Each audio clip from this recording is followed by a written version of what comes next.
اچھا، تو آج ہم اوریا مقبول جان کے ایک حالیہ انٹرویو کے کچھ اہم نکات کا جائزہ لے رہے ہیں۔ جی خاص طور پہ یہ سمجھنے کی کوشش کر رہے ہیں کہ ان ذرائع میں آج کل کے عالمی واقعات جیسے یہ ایران اسرائیل کشیدگی ہے اسے کیسے دیکھا جا رہا ہے۔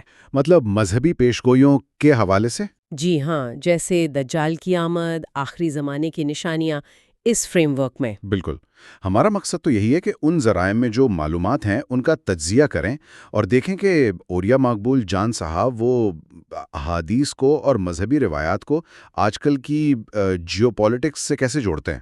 ان کا زاویہ نظر کیا ہے نا؟ جی بالکل۔ اچھا، تو گفتگو کا آغاز ظاہر ہے ایران اسرائیل کی جو حالیہ کشیدگی ہے وہیں سے ہوتا ہے۔ ان ذرائع کے مطابق یہ کوئی الگ تھلگ واقعہ تو نہیں ہے؟ نہیں، وہ اسے ایک بڑے سلسلے کی کڑی سمجھتے ہیں۔ اچھا، کوئی خاص دلیل یا حوالہ دیا گیا ہے اس سلسلے میں؟ جی، ان ذرائع میں ان کا موقف تو بڑا واضح ہے۔ وہ کہتے ہیں کہ غزہ جنگ جب شروع ہوئی نا تو وہ تبھی سے سمجھتے تھے کہ یہ پھیلے گی، رکے گی نہیں۔ اوہ، یعنی انہیں اندازہ تھا؟ جی، اور یہ کہ اس میں مسلمانوں کا نقصان ہوگا۔ وہ ایک حدیث کا حوالہ بھی دیتے ہیں آخری زمانے کی جنگوں کے حوالے سے، کون سی حدیث؟ جس میں یہ ترتیب ہے کہ پہلے فارس یعنی آج کا ایران وہ تباہی کا شکار ہوگا، پھر عرب۔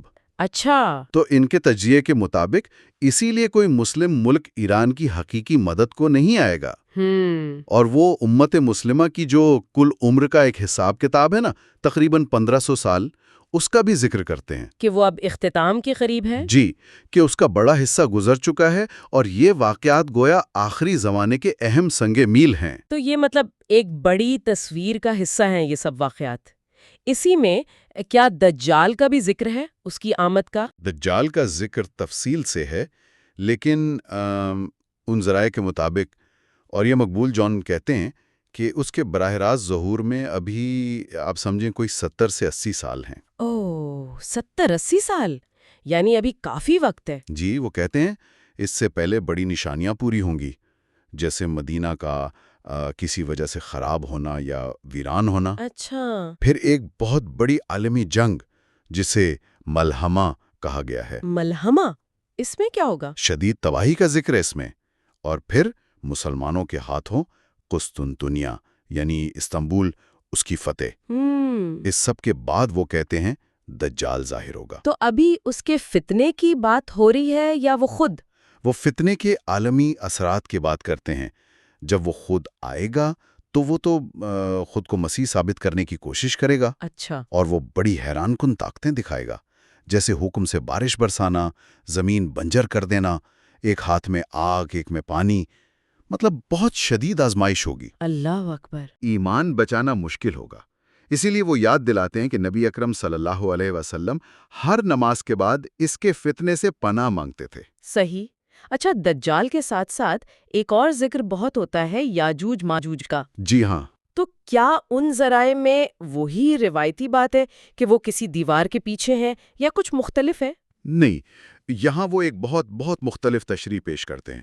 وہ علامہ اقبال کا حوالہ دیتے ہیں۔ اقبال کا؟ اچھا، جی، اور کہتے ہیں کہ یاجوج ماجوج سے مراد اصل میں جدید مغربی تہذیب ہے۔ مغربی تہذیب؟ یہ کیسے؟ ان کے مطابق یہ تقریباً 1920 کی دہائی سے دنیا پر غالب آنا شروع ہوئی۔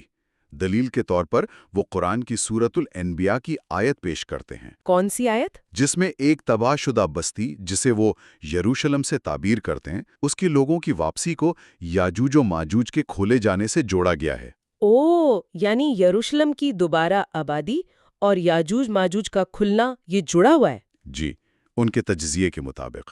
اور پھر وہ آیت کا اگلا حصہ، وہ ہر بلندی سے اتر آئیں گے۔ ہاں، من کلہد بے ینسلون۔ بالکل، اس کا اطلاق وہ آج کی ٹیکنالوجی پہ کرتے ہیں۔ ٹیکنالوجی پر؟ کیسے؟ ہر بلندی سے اترنا، مطلب سیٹلائٹس، عالمی میڈیا، میزائل، ڈرونز، یہاں تک کہ بینکنگ سسٹم جو پوری دنیا میں پھیل گیا ہے نا۔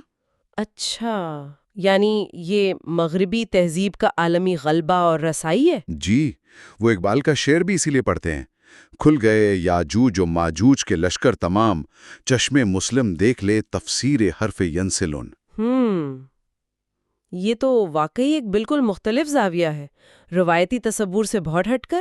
اچھا، ان سب عالمی تبدیلیوں کے بعد کیا مستقبل قریب کے کسی علاقائی معرکے کا بھی ذکر ہے، جیسے غزوہ ہند کا سنا ہے؟ جی، غزوہ ہند کا ذکر بھی ہے، لیکن اس کی ایک ترتیب بتائی گئی ہے۔ کیا ترتیب ہے؟ ان ذرائع کے مطابق یہ امام مہدی کے ظہور اور بیت المقدس میں ان کی حکومت قائم ہونے کے بعد ہوگا۔ بعد میں؟ جی، اس وقت خراسان یعنی آج کا افغانستان اور آس پاس کا علاقہ، وہاں سے سیاہ جھنڈوں والا ایک لشکر آئے گا امام مہدی کی مدد کو۔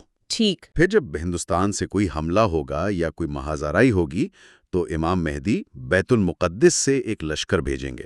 ہندوستان کی طرف؟ جی، غزوہ ہند کے لیے وہ لشکر فتح یاب ہوگا، ہندوستان کے حکمرانوں کو وہ کہتے ہیں زنجیروں میں جکڑ کر لائے گا، اچھا۔ اور وہاں کے خزانے بیت المقدس میں لا کر سجائے جائیں گے۔ تو خلاصہ یہ ہوا کہ ان ذرائع میں اوریہ مقبول جان موجودہ عالمی اور علاقائی جو بھی تنازعات ہیں انہیں صرف سیاسی یا فوجی واقعات نہیں سمجھ رہے، نہیں، بالکل نہیں۔ بلکہ انہیں ایک طویل مذہبی پیشگوئیوں کے سلسلے کا حصہ قرار دے رہے ہیں۔ جی، ایک بڑی تھیولوجیکل تصویر کا حصہ۔ اور دجال، یاجوج ماجوج جیسی اصطلاحات کو وہ جدید ٹیکنالوجی، تہذیب، عالمی نظام، ان چیزوں کے ذریعے سمجھا رہے ہیں۔ بالکل، یہ تجزیہ جو ہے یہ موجودہ واقعات کو ایک بالکل مختلف معنی پہنانے کی کوشش ہے۔ صحیح۔ اور یہ ایک قابل غور نقطہ بھی چھوڑ جاتا ہے سوچنے کے لیے، وہ کیا؟ کہ اگر پرانی پیشگوئیوں کو اس طرح آج کی ٹیکنالوجی اور جیو پالیٹکس سے جوڑا جا سکتا ہے جیسا ان ذرائع میں کیا گیا، تو مستقبل میں جو نئی ٹیکنالوجیز آئیں گی یا معاشرتی تبدیلیاں ہوں گی جن کا آج ہم تصور بھی نہیں کر سکتے،